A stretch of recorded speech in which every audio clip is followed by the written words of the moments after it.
नमस्कार मंडळी, आईची शाळा प्रकल्पातील किचनमध्ये तुमचं स्वागत आहे. आणि आज आपण आपल्या किचनमध्ये एक से भला अनेक या हेतूनुसार कैरीपासून अनेक पदार्थ बनवण्याची करामत करणार आहोत. पण त्यासाठी सगळे पदार्थ पहावे असे वाटत असेल आणि शिकावं असं वाटत असेल तर हा व्हिडिओ शेवटपर्यंत पाहायला विसरू नका. चला तर मग बोलण्यात वेळ न घालवता आपण या कैरीचे विविध पदार्थ पाहूया. आता आपल्याला ही जी कैरी तुम्हाला दिसते ना, अशा मी काही कैऱ्या घेतल्या आहेत. तर या कैरीचा देठ काढायचा, आधी ती स्वच्छ धुवून घ्यायची, हे लक्षात घ्या. स्वच्छ धुवून पुसून घ्यायची स्वच्छ कपड्याने. नंतर तिचा देठ काढून तिचं सालही काढून घ्यायचं आणि ती अशा किशणीवर, म्हणजे ज्याचे हे बघा, ही जी छिद्र आहेत ही मोठी असतील अशा किशणीवर किसून घ्यायचं. हे मी का म्हणते, कारण मग रस जास्त निघत नाही, व्यवस्थित त्याचे असे व्यवस्थित धागे निघतात आणि मोठ्या प्रमाणात निघतात, हे लक्षात घ्या. तर आपण ही कैरी साल काढून किसून घेऊया. पहिला पदार्थ आपण शिकणार आहोत कैरी डाळ. त्यासाठी आपल्याला चण्याची डाळ घ्यायची आहे. ही स्वच्छ धुवून 3-4 वेळा पाण्यातून काढून, म्हणजे त्याचं स्टार्च नीट निघालं पाहिजे, अशा प्रकारे 3-4 वेळा पाण्याने धुवून ती 4-5 तास भिजवून घ्यायची. आणि व्यवस्थित भिजली की ती डाळ आपल्याला वापरायची आहे. तर इथे मी ही 1 वाटी चणा डाळ घेते भिजवलेली.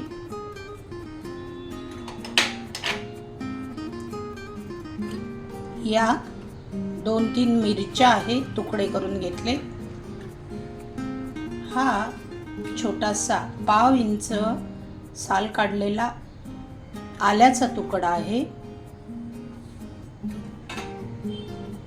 ही थोडीशी कोथिंबीर आहे, कोथिंबीर जास्त नकोय आपल्याला याच्यात. आणि ही अर्धी वाटी किसलेली कैरी आहे, ती घेते.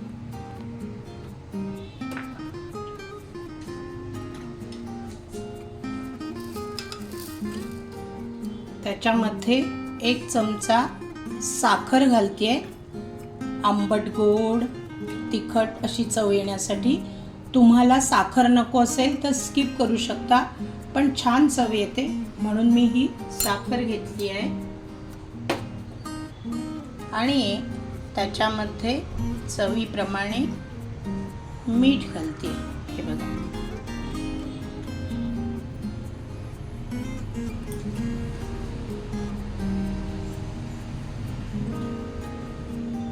आणि त्याच्यामध्ये हे अर्धा चमचा, छोटा अर्धा चमचा अख्खं जिरं घालते.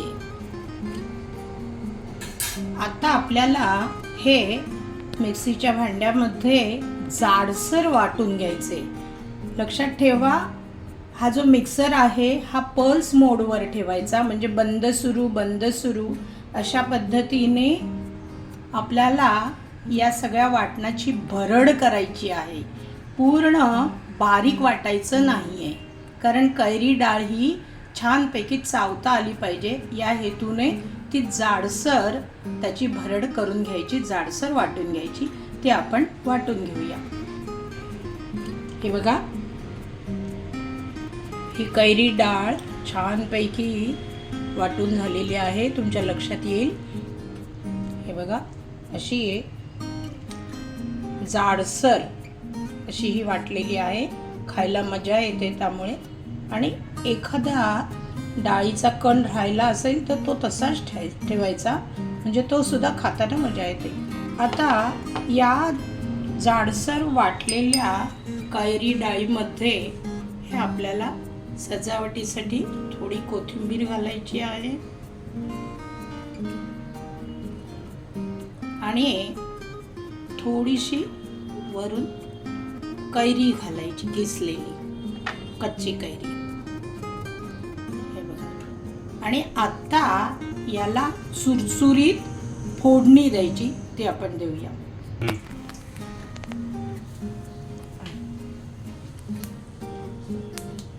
हे बघा, राई, जिरं, कढीपत्ता, हिंग, लाल मिरची सजावटीसाठी आणि थोडी हळद याची सुरसुरीत फोडणी केलेली आहे, ती आपण याच्यावर घालतोय. आणि एक टीप इथे, वाटण करताना फक्त 1 चमचा मला पाणी लागलेलं आहे, कारण कैरीचा रस निघतो. त्यामुळे तुमच्या घरातल्या माणसांच्या चवीनुसार आंबट, गोड, तिखट हे प्रमाण तुम्ही तुमच्या आवडीनुसार वापरू शकता. आपली ही कैरी डाळ मस्त स्वाद घेण्यासाठी तयार आहे. आपला दुसरा पदार्थ आहे कैरीचं चटपटीत टक्कू. लोणच्याची जागा घेणारं हे टक्कू आहे.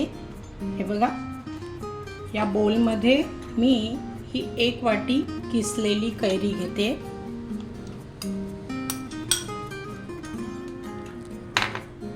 याच्यात हे पाव वाटी गूळ, किसलेलं गूळ तुम्हाला जसं आवडेल तसं.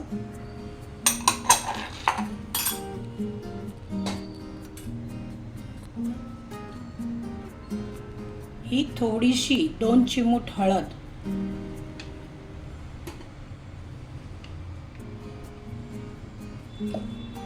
हे भाजलेल्या जिऱ्याची पावडर आहे, ती अर्धा चमचा. त्याने छान चव येते.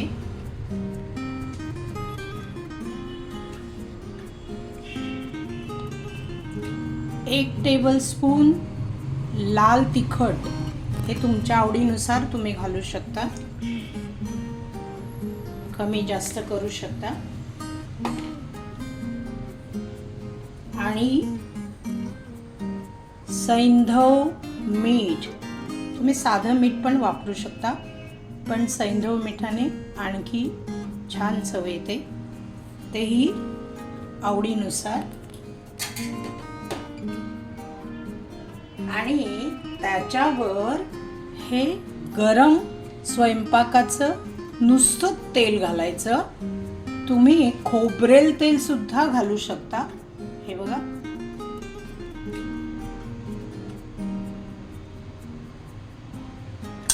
आणि आता आपल्याला एकच करायचं आहे की हे सगळे जिन्नस व्यवस्थित मिक्स करून घ्यायचे.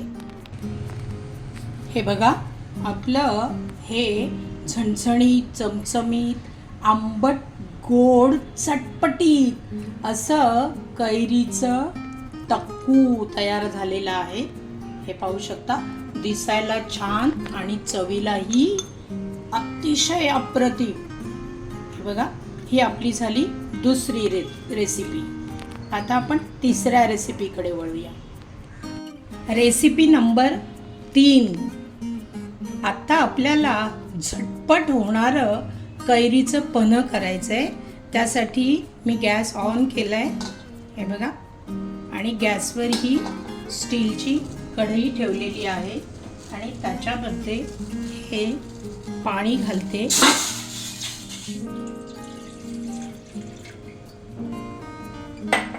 हे छोटे 2 ग्लास, आणि आता घातला तो एक मोठा ग्लास आहे, पण छोटे 2 ग्लास होऊ शकतात. आणि या पाण्यामध्ये हा तेजपत्ता एक तोडून, हे दालचिनीचे तुकडे, 2 अख्खी वेलची, 2 लवंगा आणि 3-4 मिरीचे दाणे, हे आपल्याला उकळून घ्यायचे आणि नंतर ते गाळून घ्यायचं पाणी. हे बघा, हे आपलं पाणी उकळलेलं आहे आणि त्याच्यामध्ये हे जे जिन्नस आपण टाकले ते आपल्याला काढून घ्यायचे.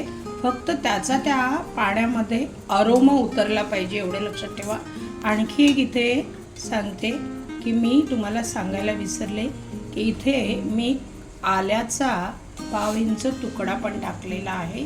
हे बघा, म्हणजे त्याचा पण अरोमा त्या पाण्यात उतरणार. आता आपण गॅस कमी करूया आणि त्यातले हे जे उकळण्यासाठी हे जे जिन्नस टाकले ते गाळून घेऊया. हे बघा, हे मी त्यामध्ये उकळण्यासाठी टाकलेले सगळे खडे मसाले काढून घेतलेले आहे. आता आपण बाकी जिन्नस त्याच्यामध्ये मिक्स करूया. आता या पाण्यामध्ये या केशराच्या काड्या टाकते, त्यामुळे स्वाद पण छान आणि रंग पण छान येतो. त्याच्यामध्येच ही छोटी 1 वाटी किसलेली कैरी घालते आणि आपल्याला हे शिजवून घ्यायचे.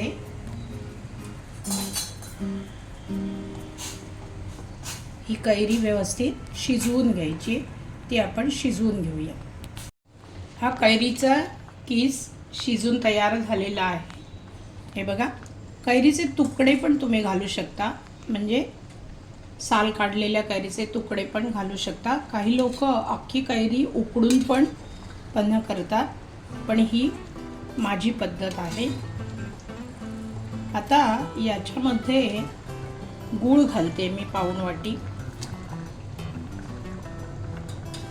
गोड तुम्ही तुमच्या आवडीप्रमाणे घालू शकता. त्याच्यामध्ये चवीनुसार हे सैंधव मीठ, साधं मीठ सुद्धा तुम्ही वापरू शकता.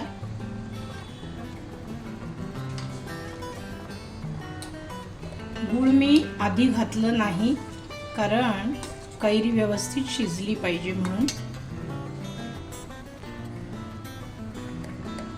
आणि त्याच्यामध्ये ही भाजलेल्या जिऱ्याची पावडर. आता आपण हे व्यवस्थित मिक्स करून घेऊया. हे बघा, कैरी शिजलेली आहे व्यवस्थित, सगळे जिन्नस व्यवस्थित मिक्स झालेले आहेत. आता आपण गॅस बंद करूया आणि हे चिल्ड करूया. हे बघा, कढईत आपण जे पन्ह्याचं मिश्रण केलं होतं ते थंड झालेलं आहे आणि आता हे मी या ज्युसरमध्ये घेतलेलं आहे. आता आपण ते ज्युसरवर व्यवस्थित फिरवून ते गाळून घेऊया.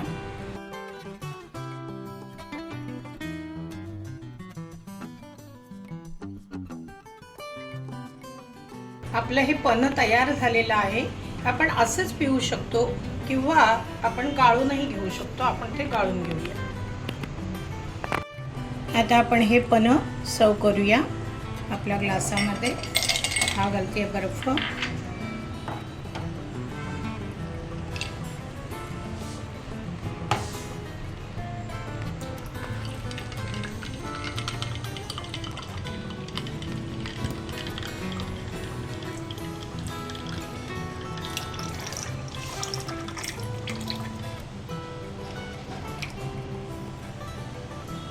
अजून त्याच्यात थोडा बर्फ घालते आणि हा पुदिना. अशा प्रकारे हे आपलं कैरीचं थंडगार पन्ह तयार झालेलं आहे. रेसिपी नंबर 4, कैरीचा शिजवलेला चुंदा. गॅस ऑन केलाय मी. कढई ठेवलेली आहे. कढईमध्ये 1 टेबलस्पून तूप टाकलेलं आहे. ते तूप आपण वितळू देऊया. चुंदा आपण उन्हात वाळवून सुद्धा करू शकतो. किस आणि साखर समप्रमाणात मिक्स करून साखर वितळून घ्यायची आणि एका स्टीलच्या पातेल्यामध्ये ते घालून त्याला मलमलचा जाळीदार कपडा बांधून उन्हात ठेवायचं. असं 2-3 दिवस ठेवायचं. पण संध्याकाळी रोज आणल्यावर ती साखर पुन्हा ढवळायची, म्हणजे त्याच्यात कण राहत नाही. अशा प्रकारे पण उन्हात वाळवून पण चुंदा करता येतो. आता हा मी शिजवून करते. कढईतलं तूप वितळलेलं आहे, त्याच्यावर एक मोठा वाडगा भरून हा कैरीचा किस घालते मी. हा आपल्याला परतून घ्यायचा आहे, तो आपण परतून घेऊया. गॅस मी मीडियम फ्लेमवर ठेवते.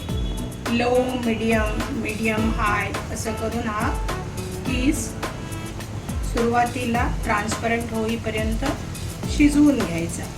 तो आपण शिजवून घेऊया.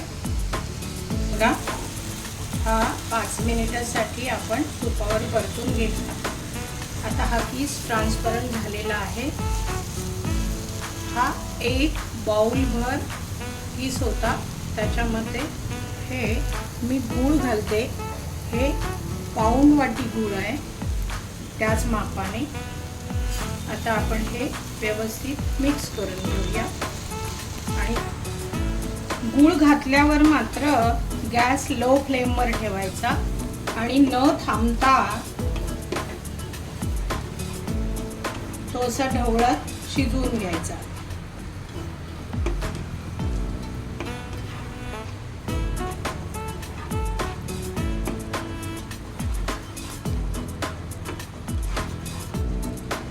तो शिजला की मी तुम्हाला दाखवते. हे बघा, आपला चुंदा तयार झालेला आहे. तुम्हाला आता तो पातळ दिसला तरी थंड झाल्यावर तो अजून थोडा दाट होणार आहे. आता याच्यामध्ये फक्त मी थोडंसं मीठ घालते, चिमूटभर, आणि गॅस बंद करते. आता आपण हे थंड करून त्याच्यात बाकीचे मसाले ॲड करून तो आपल्याला सर्व करायचा आहे. आता हा थंड करून घेऊया. आपला हा चुंदा थंड झालेला आहे. आता त्याच्यामध्ये हा एक अरोमासाठी दालचिनीचा तुकडा, छोटंसं तेजपत्त्याचं पान, अख्खी वेलची, लवंग आणि मिरी 4 दाणे, आणि थोडंसं लाल तिखट हे आपण मिक्स करून घेऊया त्याच्यामध्ये. एक लक्षात घ्या की लाल तिखट नेहमी थंड झाल्यावरच टाकायचं. लाल तिखटाने छान रंग पण येतो, चव पण येते, आणि या सगळ्या मसाल्यामुळे अरोमा येतो व्यवस्थित, आणि तो टिकायलाही मदत होते. आता हे मिक्स करूया आणि आपण नंतर सर्व करूया. आता या चुंद्यामध्ये थोडेसे हे जिऱ्याचे अख्खे दाणे, हे बघा, अख्खं जिरं, त्याने पण छान अरोमा येतो. आपले हे सगळे जिन्नस व्यवस्थित मिक्स झालेले आहे, छान रंग पण आलेला आहे. आता आपण हे आपल्या अशा काचेच्या कोरड्या केलेल्या बरणीमध्ये भरून ठेवूया. ते हे पहा मंडळी, आपल्या कैरी महोत्सवामध्ये कैरीची करामत करून आपण कैरीपासून 4 प्रकारचे पदार्थ बनवलेले आहेत. एक कैरी डाळ, कैरीचं टक्कू, कैरी चुंदा आणि कैरीचं पन्ह, आणि याच्यामध्ये मी गूळ वापरून त्याची पौष्टिकता वाढवलेली आहे. अशा प्रकारे तुम्ही सुद्धा कैरीचे विविध प्रकार करून तुमच्या घरच्यांना खुश करा आणि कैरी महोत्सव साजरा करा. पण एक नम्र विनंती की आईची शाळा हे चॅनल सबस्क्राईब करायला विसरू नका. बेल आयकॉनचं बटन प्रेस करा आणि लाईक, शेअरिंग, कमेंट्स करून माझा उत्साह वाढवा. धन्यवाद मंडळी.